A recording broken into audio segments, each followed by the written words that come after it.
c'est nécessaire. L'État doit les appuyer. Ok. Abdourahmane, dans le dernier rapport de Doing Business, le Sénégal a gagné une place, ce qui signifie que le Sénégal a quand même un environnement des affaires stable. C'est-à-dire qu'on facilite aux investisseurs étrangers à venir mettre leur argent dans notre pays, mais à côté, il y a les entreprises nationales sénégalaises qui sombrent dans des difficultés. Comment est-ce que vous pouvez comprendre cela? Alors, juste pour vous dire que la croissance économique ne peut pas se faire sans notre secteur privé. On a une bonne croissance pourtant. Voilà, mais en fait, ce que je voulais dire, c'est que croissance de 6,5%. 6,6 ou 6,7%. Voilà, c'est ça. Mais en fait, moi, je serais contre une croissance avec... dominée par une économie étrangère. Ou même la fuite des recettes. Cela veut dire quoi? Cela veut dire qu'aujourd'hui, moi, je ne peux pas admettre en fait qu'une entreprise européenne puisse venir au Sénégal, faire son chiffre et repartir avec ses recettes. Pour en fait laisser au secteur privé sénégalais des miettes. Donc en gros, c'est l'État en fait qui devrait comprendre que c'est avec des entreprises sénégalaises fortes qu'on pourra accélérer notre croissance économique. À savoir que actuellement, le challenge en fait se situe au niveau des parts de marché. Pour moi, en fait, les critères même de détermination de parts de marché devraient se faire d'abord par le statut de Sénégalais. Donc en gros, il y a des marchés sur lesquels en fait, je pense qu'avant que l'État puisse même ouvrir ces marchés-là à des investisseurs étrangers, il devrait voir si l'expertise locale existe. Est-ce qu'il y a des entreprises... C'est ça qui pose problème souvent aussi, l'expertise locale. C'est ça ta préoccupation de tous les jours, non? C'est-à-dire que la compétitivité des entreprises sénégalaises aussi, ça pose problème. Effectivement. Donc, en gros, moi, ma présence aujourd'hui, c'est vous parler de cela, en fait. C'est la formation professionnelle. Mais allez-y, c'est avec plaisir que nous allons vous écouter. En gros, en fait, nous sommes dit, on ne peut pas avoir, en fait, un secteur privé fort sans l'expertise, sans la compétence professionnelle requise, en fait. Donc, en gros, nous, jeunes, on s'est dit... au lieu d'aller continuer à chercher de l'emploi, nous allons nous mettre en collectif d'autres entrepreneurs pour créer notre propre emploi et puis pour insérer le maximum d'entre nous dans le monde du travail. Le problème qu'on a aujourd'hui, c'est qu'on a des jeunes diplômés. Ils ont le savoir, mais ils n'ont pas le savoir-faire. C'est ça qui pose problème aujourd'hui. Donc en gros, nous avons 200 000 nouveaux arrivants chaque année sur le marché pour 30 000 postes. Il va falloir créer des nouveaux emplois en fait, qui seront adaptés, nous, à notre demande du marché. Là, sur les projections, vous l'avez dit tout à l'heure, le Sénégal est en train d'émerger. Mais il faut qu'on outille notre jeunesse pour qu'ils puissent être des acteurs de cette émergence-là. Si on reste les bras croisés aujourd'hui et que cette expertise locale ne sera pas disponible, d'autres investisseurs viendront prendre ces parts de marché-là et repartir avec. Nous resterons au même stade. Donc nous nous sommes dit, écoutez, je vais utiliser le jargon de jeunes. Écoutez les gars, ce qu'on va faire, c'est que là, pour faire partie de la course, il faut se mettre au niveau de la ligne de départ. Ça veut dire quoi? Ça veut dire qu'aujourd'hui, les associations ont montré leurs limites. Les mouvements ont montré leurs limites.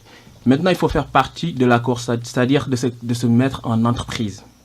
Donc en gros, là, on est dans les dispositions, on a créé notre entreprise dans lesquelles, en fait, on milite. On peut militer dans une entreprise pour aller récupérer ce qui nous appartient, c'est-à-dire l'économie. Donc aujourd'hui, là, nous sommes dans les disponibilités de pouvoir aller répondre à des appels d'offres, n'est-ce pas? Donc nous, notre secteur... Dans quel domaine? Alors là, en fait, on est dans le domaine du télémarketing.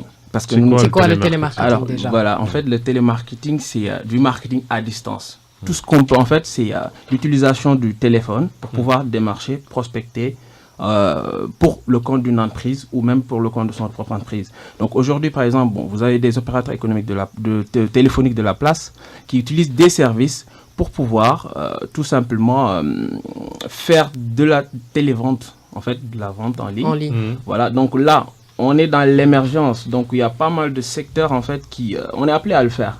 Avec le taux de bancalité en ce moment, les gens font du e-commerce. Donc en gros, le commerce en fait se fait en ligne. Le commerce se fait par téléphone.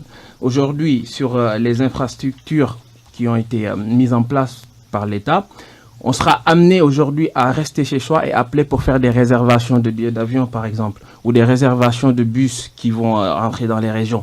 Donc on s'est dit, c'est le moment d'outiller notre jeunesse afin de prendre ces parts de marché-là avant que les autres viennent dans notre économie et les récupérer. Le télémarketing, c'est simple. On a choisi cette discipline parce que c'est une discipline formatrice. Ce secteur permet de prendre le potentiel du jeune diplômé et de l'orienter vers le professionnalisme. Ça lui permettra en fait d'être opérationnel en entreprise. À travers son poste, il va travailler pour le compte d'une entreprise et de là, il va découvrir le monde de l'entreprise en fait. Il va développer son argumentaire commercial. Il va avoir des capacités en négociation. Il va pouvoir traiter les objections et être efficace. Vous prenez juste les DMT, les délais des limites de traitement. C'est-à-dire qu'on apprend aux jeunes sur un temps limité de traiter une question ou un problème. N'est-ce pas? Donc en fait, on apprend l'efficacité aux jeunes. Et même le profil vocal en fait qui est déterminé en entreprise. Ça convainc. Voilà. Donc en gros, au niveau de nos formations, entre guillemets, on fait sauter l'accent de la personne. Parce qu'aujourd'hui, il va falloir que le jeune Sénégalais sache qu'il peut être connecté au monde à partir du Sénégal.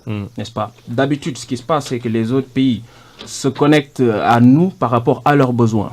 C'est l'inverse qui doit se produire maintenant. Très bien.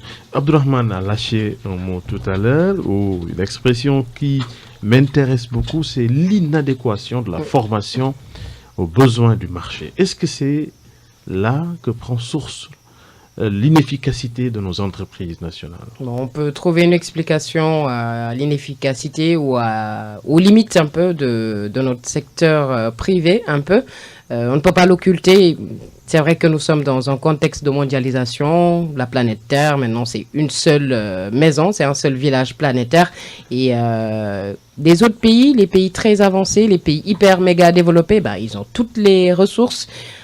Ils ont toute la technologie, ils ont également tout ce qui est mécanisme de performance. Voilà, ils se sont levés depuis belle lurette, comme on a dit. C'est nous qui sommes à la traîne. Et pour moi, en fait, ça nous ramène aux échanges et aux débats qu'on a habituellement. C'est que le sous-développement, c'est une mentalité. Quand on se bloque dans la tête déjà, qu'on se dit qu'on est en retard, qu'on est des pays sous-développés et qu'on ne va rien faire, c'est là déjà le déclic du sous-développement. Après, les autres, ils gagnent parce qu'ils y croient. Parce que dans leur tête, dans leur mental, ils y croient. Le Yes We Can, l'Amérique l'a si bien démontré, la superpuissance mondiale. Ça se passe et dans la tête, ça se passe dans la formation, ça se passe comment faire face à notre monde actuellement avec ces mutations dans un contexte de concurrence acharnée. Il faut être prêt, il faut s'outiller et il faut se lever de bonne heure.